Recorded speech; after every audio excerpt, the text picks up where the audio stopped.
Hello बच्चों, क्या हाल चाल है? बढ़िया एकदम है। तो आ जाइए, आज के इस वीडियो में हम सभी पढ़ने वाले हैं बहुत ही इंपॉर्टेंट कंसेप्ट के बारे में, जो कि है refraction through a glass slab.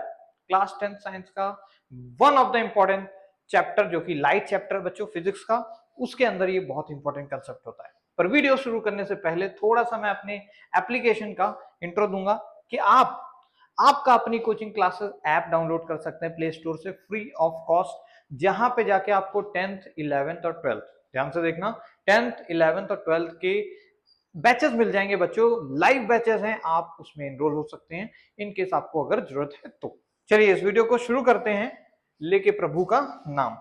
तो देखिए आपके सामने मैंने क्या दिखा रखा है, एक ग्लास स्लैब सर बना दिया है यहाँ पे, ठीक है। हालांकि मैं अभी आपको वीडियो भी दिखाऊंगा जिसमें मैंने इसको एक्सपेरिमेंट करके दिखाया। जब हम बच्चों ग्लास स्लैब से लाइट को इंसिडेंस कराते हैं, फॉर एग्जांपल यही देख लो, मैंने यहाँ से लाइट को क्या किया भैया, मार दिया इस पे। तो लाइट जैसे मारी थी, ये सीधी मारी थी, ये एकदम सीधा सीधा।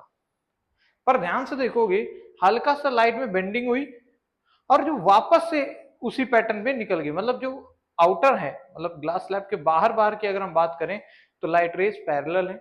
जबकि इन साइड में, ये जो इन साइड वाला है, थोड़ा सा इसको अलग कलर से कर देते हैं, पीला कलर करते हैं। ये जो इन साइड में है, ये थोड़ा सा ग्लास लाइट रे क्या हो गई भैया, टिल्टेड हो गई है। तो ये जो बेंडिंग हुई लाइट रे के अंदर, ये किस वजह से हुई बच्चों? इस फिनोमिना का नाम है रिफ्रैक्शन।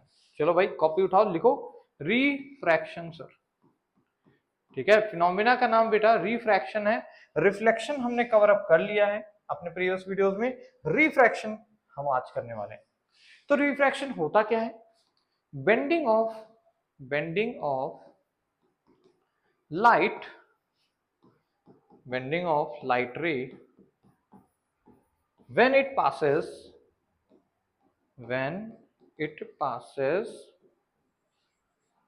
from one medium, ध्यान से देखना, from one medium to another medium,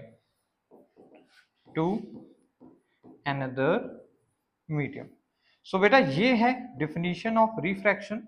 class 10 के बच्चे लिख लें इस डिफिनीशन को, one of the important definition है रिफ्रैक्शन की। अभी हम बात करने वाले हैं लॉज ऑफ रिफ्रैक्शन के, कि आखिर क्या लॉज हैं, क्योंकि रिफ्लेक्शन भी आपने पढ़ा है, बाउंसिंग बैक ऑफ लाइट, और उसके भी लॉज पढ़े हैं।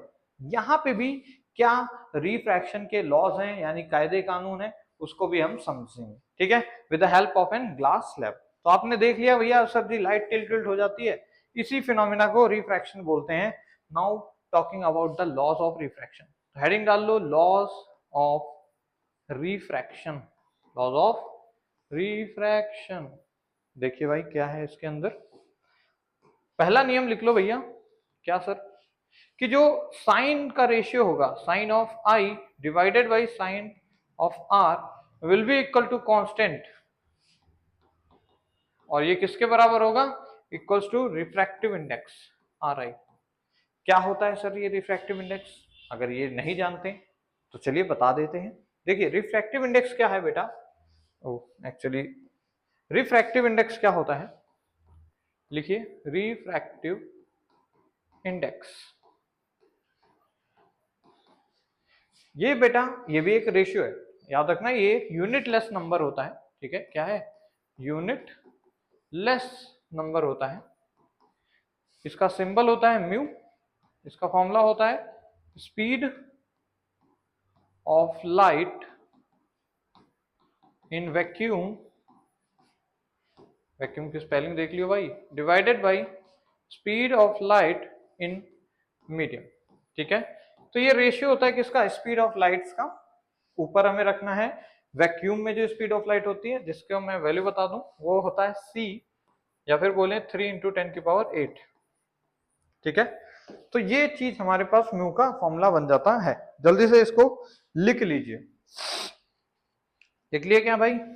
ठीक है भाई, अच्छा ये चीज समझ गए। तो हम क्या बात कर रहे थे सर, कि जो म्यू होगा यही बन जाएगा sine i by sine r, समझ रहे हो? यानी कि ये जो ग्लास स्लैब का रिफ्रैक्टिव इंडेक्स है बच्चों, यही बन जाएगा क्या? साइन आई, यानी इंसिडेंस एंगल, जो कि हम नॉर्मल से निकालेंगे। यहां से मैं थोड़ा सा अच्छे से फिगर बनाता हूं इसका।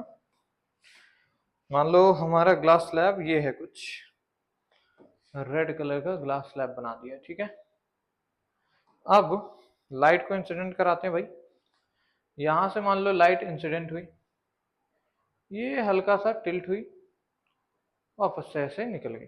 हालांकि तुम्हें पता होगा रिफ्रैक्शन जब हम रेयर से डेंसर जाते हैं तो लाइट रे किधर मुड़ती है, टूवर्ड्स द नॉर्मल। तो यहाँ भैया नॉर्मल बनाएंगे, अगर नॉर्मल बना ही देते हैं तो भाई नॉर्मल देख लो, इस पॉइंट पे खींच रहा हूं मैं, ये रहा नॉर्मल, ठीक है। इसका रंग बदल देते हैं तो भैया जी ये नॉर्मल है, ठीक है। नॉर्मल मतलब परपेंडिकुलर लाइन। तो परपेंडिकुलर लाइन से जो एंगल बना रही है इंसिडेंट रे, आने वाली रे, उसको बोलते हैं angle of incidence. Perpendicular line से जो एंगल बना रही है रिफ्रैक्टेड रे, उसको बोलते हैं एंगल ऑफ रिफ्रैक्शन। और यहाँ पे ये नहीं होता एंगल आई बराबर एंगल आर, ठीक है। This is not here. क्यों? क्योंकि सर ये रिफ्रैक्शन का केस है, नॉट द रिफ्लेक्शन। यहाँ क्या होता है, यहाँ ये चीज होती है बेटा। वैसे तो देखो स्नेल्स लॉ इसको बोलते हैं। यहाँ का रिफ्रैक्टिव इंडेक्स मान लो n1 है, यहाँ का रिफ्रैक्टिव इंडेक्स मान लो n2 है, ठीक है।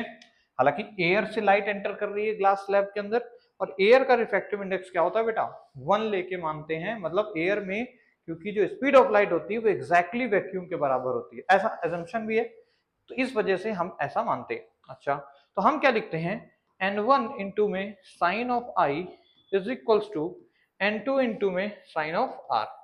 तो बेटा sine i upon sine r किसके बराबर होगा sir, sine i upon sine r will be equals to mu, या फिर बोलो n2। देखो यार ये n2 को ही क्या बोल दिया मैंने, म्यू बोल दिया, पर ये n2 है क्या, this is the sir refractive index of this glass slab, ठीक है। ये जो ग्लास का स्लैब है बच्चों, इसी का क्या है, ये रिफ्रैक्टिव इंडेक्स होता है। समझ पा रहे हो क्या बात को? बुक में भी सेम टू सेम यही चीज दे रखी है हमारे पास, इसको लिख लो भाई जल्दी से, ठीक है। चलिए जी, तो ये हमारे पास पहला लॉ है। क्या है सर जी, पहला लॉ होता है, पहला लॉ क्या है, sine i by sine r किसके बराबर होगा सर जी, एक कांस्टेंट नंबर के बराबर होगा, जो कि आर आई होगा, यानी रिफ्रैक्टिव इंडेक्स होगा किसका, ऑफ ग्लास स्लैब, ठीक है। तो भैया जी पहला लॉ क्लियर है। दूसरा लॉ देखिए भैया जी, भैया जी नहीं दीदी जी भी, तो सेकंड पॉइंट देखो भाई।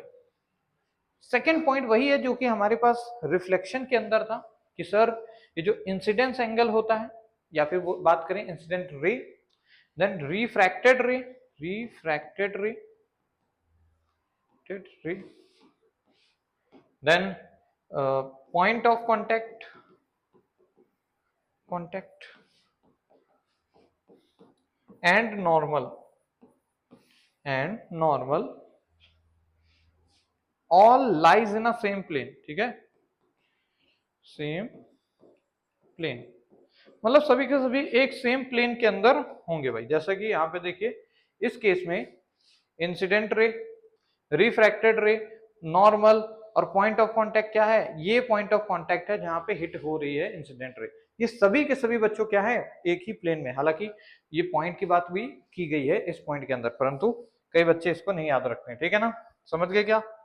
तो चलो ये दूसरा पॉइंट भी लिख लो, मैं दिखा देता हूं, यहां से कॉपी कर लो, लिख लो भाई। Second point is also very important, ठीक है। चलिए जी, तो बेटा इस तरीके से कुछ हम क्या करते हैं सर, निकालते हैं, क्या सर जी, निकालते हैं रिफ्रैक्टिव इंडेक्स, या फिर बात करें तो अपना ग्लास स्लैब का रिफ्रैक्शन भी। मैं थोड़ा सा इसको ना क्या हो गया, चलिए चल नहीं रहा है, I think so connectivity issue, छोड़िए मैं इसको फिर कभी आपको दिखाऊंगा, अभी के लिए हाँ हाँ चल गया, चल गया, चल जाए भाई। देखिए ये वीडियो है जो कि मैंने रिकॉर्ड किया है, यहाँ पे देखिए, ये इसको चला देता हूँ, हाँ ये देखिए यहाँ से मैंने क्या किया, लाइट रे को इंसिडेंट कराया है।